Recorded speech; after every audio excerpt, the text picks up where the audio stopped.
किसी भी नई नौकरी की शुरुआत में वो एक अलग ही जोश होता है ना? बिल्कुल। ऐसा लगता है जैसे हाथ में एक मैप आ गया है और बस खजाने तक पहुंचना है। सब कुछ नया, सब कुछ सीखने की चाहत। और एक उम्मीद कि बस अब करियर रॉकेट की तरह उड़ेगा। हाँ, कि हम सिस्टम को हैक कर लेंगे। लेकिन कॉर्पोरेट दुनिया की जो असलियत है वो इन उम्मीदों से अक्सर थोड़ी अलग होती है। बहुत अलग। तो चलिए आज इसी पर गहराई से बात करते हैं। आज का हमारा विषय है नौकरी की शुरुआत में प्रमोशन और सैलरी को लेकर बनने वाली गलत उम्मीदें। एक बहुत ही जरूरी टॉपिक है ये। और ये चर्चा एक दस्तावेज के अध्याय पर आधारित है। इसमें दीपक नाम के एक फ्रेशर की कहानी है जो मुझे लगता है हम में से कई लोगों को अपनी या अपने किसी दोस्त की याद दिलाएगी। जरूर दिलाएगी। तो हमारा मकसद ये समझना है कि कॉर्पोरेट दुनिया में उम्मीदों और हकीकत के बीच की ये खाई है क्या, और सबसे जरूरी इसे पार कैसे किया जा सकता है। बिल्कुल। और ये कहानी ना सिर्फ एक व्यक्ति की नहीं है, ये एक मानसिकता की कहानी है। आज की चर्चा का जो मुख्य तनाव है वो एक बहुत जरूरी मानसिक बदलाव पर टिका है। अच्छा। वो है किसी काम को सीख लें और उस काम से कंपनी के लिए वैल्यू यानी मूल्य पैदा करने के बीच के फर्क को समझना। सीखना वर्सेस वैल्यू क्रिएट करना। एग्जैक्टली। ये वो छलांग है जो एक स्टूडेंट को एक प्रोफेशनल बनाती है। तो कहानी शुरू होती है दीपक से। दीपक एक ऐसा फ्रेशर है जिसे नौकरी में सिर्फ 4 महीने हुए हैं। सिर्फ 4 महीने? हाँ, लेकिन उसका आत्मविश्वास, दस्तावेज में लिखा है कि वो एवरेस्ट लेवल का था और प्रमोशन पाने का जोश वो स्पेस एक्स लेवल पे पहुंच चुका था। अरे वाह, एवरेस्ट और स्पेस एक्स। हाँ, ये कॉम्बिनेशन आमतौर पे या तो इतिहास बनाता है या फिर गड़बड़ करता है। सही। उसे लगता था कि अब प्रमोशन का समय आ गया है। और ये जोश कहीं आसमान से नहीं टपकता है ना। हाँ। आप लिंक्डइन खोलकर देखिए, हर दूसरी पोस्ट यही होती है, thrill to announce my promotion in just 6 months। Right. या became a manager in 1 year। हम सिर्फ वो हाईलाइट रील देखते हैं, उसके पीछे की मेहनत, वो लंबे घंटे, मुश्किल प्रोजेक्ट्स, वो सब नहीं दिखता। दीपक भी शायद उसी दुनिया से प्रभावित था। बिल्कुल। उसकी सोच के पीछे वही आम वजहें थी। मैंने सब कुछ सीख लिया है, पूरी टीम मुझ पर निर्भर है, और सबसे अहम शब्द, मैं इसके लायक हूँ। हाँ, ये डिजर्विंग होने वाली भावना, ये बहुत मजबूत होती है। और इसी भावना के चलते दीपक ने जो किया वो सच में मजेदार है। क्या किया? उसने अपने मैनेजर रॉयसन से प्रमोशन मीटिंग की तैयारी शुरू कर दी। और तैयारी भी कैसी? मतलब सोचिए, वो प्रमोशन मांगने गया एक पावर पॉइंट प्रेजेंटेशन के साथ। प्रेजेंटेशन के साथ? ये तो पहली बार सुन रहा हूँ। मुझे तो ये सुनकर ही लग रहा था कि कुछ गड़बड़ होने वाली है। पहली स्लाइड का नाम था मेरी उपलब्धियां, और उसमें सिर्फ 2 पॉइंट थे। 4 महीने में 2? हाँ, और सबसे कमाल की बात, दूसरी स्लाइड जिसका टाइटल था मुझे प्रमोशन क्यों मिलना चाहिए, उसमें क्या था? वो पूरी तरह खाली थी। क्या खाली स्लाइड? हाँ, मतलब उसने सोचा कि मैनेजर खुद ही कारण भर देगा क्या। ये आत्मविश्वास नहीं, ये तो कुछ और ही है। ये खाली स्लाइड बहुत कुछ कहती है, बताएं। क्या? ये उस मानसिकता को दिखाती है जहां आपको लगता है कि आपका काम खुद बोलता है, आपको उसे शब्दों में बताने की जरूरत नहीं है। अच्छा। या शायद जैसा आपने कहा, उसे लगा कि रॉयसन उसकी काबिलियत को पहचान कर उस खाली जगह को भर देंगे। यहीं पर वो बुनियादी गलतफहमी है। ये लायक होने की एक अंदरूनी भावना है जिसे बाहरी दुनिया से, मतलब कंपनी के मापदंडों पर मान्यता मिलना भी बाकी था। उसे लग रहा था कि वो लायक है, पर क्या कंपनी के लिए वो तैयार था? बिल्कुल। ये 2 अलग सवाल है। और यही सवाल उस यादगार प्रमोशन मीटिंग में उठा। कमरे में दीपक, उसके मैनेजर रॉयसन और एक HR ऑब्जर्वर थे। दीपक ने पूरे आत्मविश्वास से अपनी प्रेजेंटेशन शुरू की और कहा, सर, मैं अपने प्रमोशन पर बात करना चाहता हूँ। रॉयसन ने शांति से पूछा, दीपक, प्रमोशन किस आधार पर चाहिए?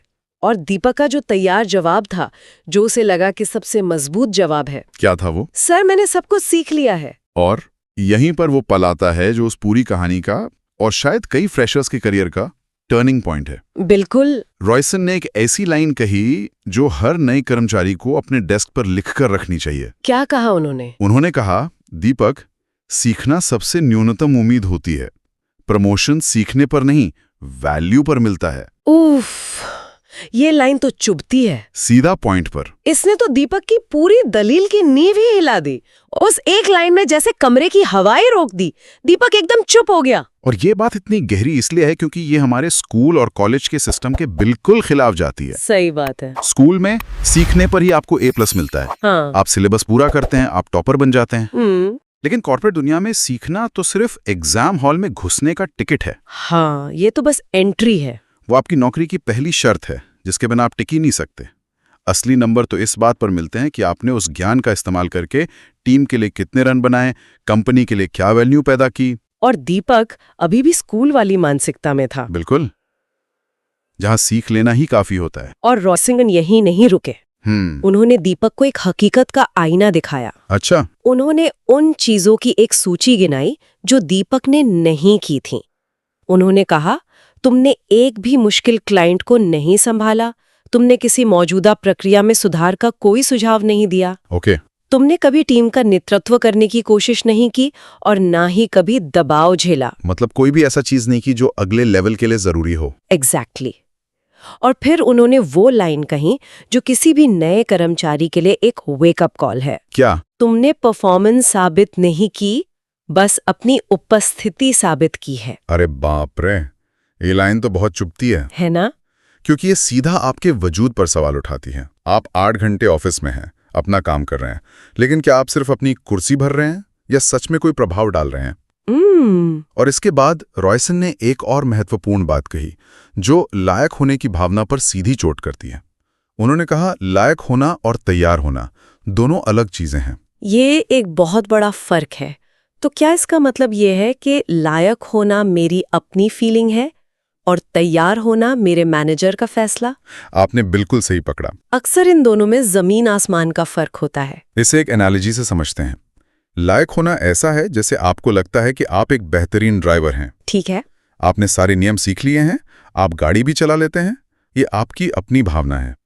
लेकिन तैयार होना तब होता है जब ड्राइविंग इंस्ट्रक्टर आपका टेस्ट लेकर आपको लाइसेंस देता है और कहता है, हाँ, अब तुम हाईवे पर गाड़ी चलाने के लिए तैयार हो। अच्छा। आप कैसा महसूस करते हैं ये जरूरी है, पर सड़क पर गाड़ी चलाने की इजाजत और जिम्मेदारी दूसरा ही देता है। लायक होना आपकी अपनी राय है, तैयार होना कंपनी का भरोसा है जो आपके काम से साबित होता है। लेकिन क्या ये हमेशा इतना सीधा होता है? कई बार ऐसा भी तो होता है कि कोई वाकई में तैयार होता है, वैल्यू भी बना रहा होता है, लेकिन फिर भी प्रमोशन नहीं मिलता। हाँ। ऑफिस पॉलिटिक्स या मैनेजर के साथ आपके रिश्ते जैसी चीजें, क्या ये वैल्यू से ज्यादा मायने नहीं रखती? आप एक बहुत जरूरी मुद्दा उठा रही हैं, और हकीकत यही है कि कॉर्पोरेट दुनिया हमेशा पूरी तरह निष्पक्ष नहीं होती। ये चीजें होती हैं, लेकिन दस्तावेज का फोकस इस बात पर है कि आप उन चीजों को नियंत्रित करें जो आपके हाथ में है। Control the controllables. बिल्कुल। आप पॉलिटिक्स को नियंत्रित नहीं कर सकते, आप शायद अपने मैनेजर के स्वभाव को नहीं बदल सकते, लेकिन आप अपनी वैल्यू को नियंत्रित कर सकते हैं। और वैल्यू एक ऐसी ठोस चीज है जिसे कोई भी मैनेजर या संगठन ज्यादा देर तक नजरअंदाज नहीं कर सकता। अगर आप लगातार समस्याएं सुलझा रहे हैं और परिणाम दे रहे हैं, तो आज नहीं तो कल आपको उसका इनाम मिलेगा। सही बात है। तो इस मीटिंग के बाद दीपक का क्या हुआ? मीटिंग के बाद का दृश्य भी बहुत मार्मिक है। दीपक कैंटीन के एक कोने में चुपचाप बैठा था। जब उसके एक साथी ने पूछा कि कैसा लगा, तो उसका जवाब बहुत कुछ कहता है। उसने कहा, भाई, मुझे लग रहा था कि मैं कंपनी के लिए अपनी कीमत साबित कर रहा हूं। अच्छा। पर आज एहसास हुआ कि मैं बस कंपनी को अपना आने जाने का समय साबित कर रहा था। ओह। और लेखक कहते हैं कि ये वो पल था जब दीपक एक फ्रेशर से थोड़ा प्रोफेशनल बन गया। दीपक की ये कहानी सुनकर मुझे तो थोड़ी सहानुभूति भी हो रही है। वो सिर्फ महत्वाकांक्षी था, लेकिन उसका तरीका गलत था। तरीका बिल्कुल गलत था। ये गलती इतनी आम क्यों है? हमने शुरू में लिंक्डइन की बात की थी, पर दस्तावेज में इसके और भी गहरे कारण बताए गए हैं। हाँ, एक और बड़ा कारण है एक गलत मानसिकता। क्या? जहां ग्रोथ का मतलब सिर्फ सैलरी का बढ़ना समझ लिया जाता है। कई नए कर्मचारियों को लगता है कि हर साल या हर कुछ महीने में सैलरी बढ़नी ही चाहिए, जबकि ग्रोथ का असली मतलब तो स्किल्स, जिम्मेदारी और अनुभव में बढ़ोतरी होता है। एग्जैक्टली। सैलरी तो उसका एक नतीजा है, लक्ष्य नहीं। और तीसरा, जो शायद सबसे महत्वपूर्ण है, वो है ये गलतफहमी कि समय इज इक्वल टू वैल्यू। हाँ, ये बहुत कॉमन है। किसी को लगता है कि चूंकि मैंने 4 महीने, 6 महीने या 1 साल काम कर लिया है, तो अब मेरा प्रमोशन होना चाहिए। जबकि कॉर्पोरेट दुनिया समय से नहीं, प्रभाव से चलती है। बिल्कुल। आपने उस 1 साल में क्या ठोस काम किया, क्या नया बनाया, क्या सुधारा, प्रमोशन इस पर मिलता है, कैलेंडर के पन्ने पलटने पर नहीं। लेकिन अगर कोई युवा कर्मचारी ये सुन रहा है, तो उसके लिए रास्ता क्या है? सिर्फ चुपचाप बैठकर काम करते रहना तो समाधान नहीं हो सकता। बिल्कुल नहीं। और इसके लिए हमारे दस्तावेज में एक बहुत सीधा और सरल फॉर्मूला दिया गया है। क्या फॉर्मूला है? प्रमोशन का फॉर्मूला है। कौशल प्लस निरंतरता प्लस जिम्मेदारी इज इक्वल टू प्रमोशन। अच्छा, इसे थोड़ा समझाइए। मतलब पहले आप जरूरी स्किल सीखते हैं, फिर उन्हें लगातार अच्छे प्रदर्शन में बदलते हैं, यानी आप भरोसेमंद बनते हैं, और फिर आप अपने काम से आगे बढ़कर जिम्मेदारी लेना शुरू करते हैं। हाँ, जब ये तीनों चीजें मिलती हैं तब प्रमोशन की नींव बनती है। इसमें जिम्मेदारी वाला हिस्सा बहुत जरूरी है। यहाँ एक बहुत सीधा सा नियम है। क्या? प्रमोशन की उम्मीद करने से पहले उस पद की जिम्मेदारी निभा के दिखाइए। अच्छा, मतलब पहले काम करके दिखाओ। हाँ, पहले उस अगले लेवल का काम करके दिखाइए, फिर उस पद की उम्मीद कीजिए। इससे आप ये साबित करते हैं कि आप पहले से ही उस भूमिका को निभाने में सक्षम हैं। आप कंपनी के लिए प्रमोशन के फैसले को आसान बना देते हैं। और एक और अहम सबक है कि प्रमोशन एक इनाम है, आपका अधिकार नहीं। सही बात। ये आपकी मेहनत और कंपनी के लिए आपकी योगदान का सम्मान है। अगर हम इसे अपना अधिकार समझने लगते हैं तो निराशा हाथ लगती है। और दूसरों से अपनी तुलना न करें। हाँ, ये तो बहुत जरूरी है। हर किसी का रास्ता अलग होता है। अपनी ऊर्जा अपनी ग्रोथ पे लगाएं, दूसरों की रेस देखने में नहीं। ये सब सुनने में अच्छा लगता है, पर असलियत में इसे कैसे उतारा जाए? मतलब सोमवार की सुबह ऑफिस जाकर क्या करना है? बिल्कुल, इसके लिए दस्तावेज में कुछ बहुत ही व्यावहारिक कदम यानी एक्शन स्टेप्स दिए गए हैं। हाँ, और ये बहुत काम के हैं। पहला तो बहुत आसान है, अपनी उपलब्धियों को लिखें। रोज, हफ्ते में या महीने में एक छोटी सी डायरी या फाइल बनाएं जिसमें आप अपने काम को दर्ज करें। सिर्फ ये नहीं कि मैंने ये काम किया, बल्कि मेरे इस काम से ये नतीजा निकला। इससे आपको पता रहेगा कि आपने क्या वैल्यू ऐड की है। एग्जैक्टली। और दूसरा, जो शायद सबसे शक्तिशाली कदम है, कौन सा? अपने मैनेजर के पास जाइए और सीधे पूछिए, अगले लेवल के लिए यानी प्रमोशन के लिए तैयार होने के लिए मुझे कौन सी 3 चीजें करनी चाहिए? ये तो बहुत सीधा सवाल है। हाँ, और ये सवाल दिखाता है कि आप गंभीर हैं, सीखने को तैयार हैं और सीधे मुद्दे पर बात करना चाहते हैं। ये आपको अंदाजे लगाने से बचाता है और आपको एक स्पष्ट रोड मैप देता है। आपको पता होता है कि गोल पोस्ट कहाँ है। बिल्कुल। तीसरा एक्शन स्टेप, स्वेच्छा से कोई एक मुश्किल काम अपने हाथ में ले। ग्रोथ हमेशा आराम के दायरे से बाहर निकलकर होती है। जब आप मुश्किल काम चुनते हैं तो आप अपनी क्षमताएं साबित करते हैं। ये थोड़ा डराता है, पर ये कंपनी को सिग्नल देता है कि आप सिर्फ काम करने नहीं बल्कि प्रॉब्लम सॉल्व करने आए हैं। आपकी विजिबिलिटी बढ़ती है। और अंत में एक बहुत ही यथार्थवादी सलाह है। क्या है वो?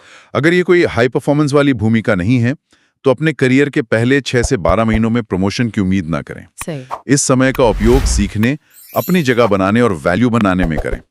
ये सारे एक्शन स्टेप्स आपको प्रमोशन का इंतजार करने की मानसिकता से निकालकर उसे कमाने की सक्रिय मानसिकता में ले आते हैं। इंतजार करने वाले से एक एक्टर बन जाते हैं। हाँ, जो अपने करियर की कहानी खुद लिखता है। तो दीपक की कहानी को संक्षेप में देखें तो यह एक ऐसे नौजवान की यात्रा है जो गलत आत्मविश्वास और अधूरी समझ से शुरू होती है और एक प्रोफेशनल जागृति पर खत्म होती है। इसका केंद्रीय विचार यही है कि आपके द्वारा ऑफिस में बिताए गए घंटे उतने मायने नहीं रखते जितना उन घंटों में आपके द्वारा बनाया गया मूल्य मायने रखता है। बिल्कुल, ये कहानी सिर्फ प्रमोशन के बारे में नहीं है, बल्कि पेशेवर परिपक्वता में एक बुनियादी बदलाव के बारे में है। एक मैच्योरिटी की कहानी है। हाँ, ये समझने के बारे में है कि करियर सिर्फ उपस्थिति दर्ज कराने से नहीं, बल्कि प्रभाव डालने से बनता है। ये लायक होने की व्यक्तिगत भावना से ऊपर उठकर तैयार होने की पेशेवर जरूरत को समझने की कहानी है। हमारे दस्तावेज का अंत एक बहुत ही दिलचस्प और खूबसूरत लाइन से होता है। अच्छा। प्रमोशन प्यार की तरह होता है। जब तुम उसका पीछा करते हो वो दूर भागता है, जब तुम वैल्यू बनाते हो वो खुद तुम्हारे पास आ जाता है। वाह, क्या बात है। इसी विचार को आगे बढ़ाते हुए हम अपने श्रोताओं के लिए एक सवाल छोड़ना चाहेंगे। सवाल ये है, अगर प्रमोशन एक इनाम है, अधिकार नहीं, तो एक कर्मचारी अपने मैनेजर के साथ तैयार होने के बारे में बातचीत कब और कैसे शुरू कर सकता है, ताकि वो आक्रामक या हक जताने वाला ना लगे, बल्कि एक जिम्मेदार और आगे बढ़ने का इच्छुक प्रोफेशनल लगे? इस पर सोचिए।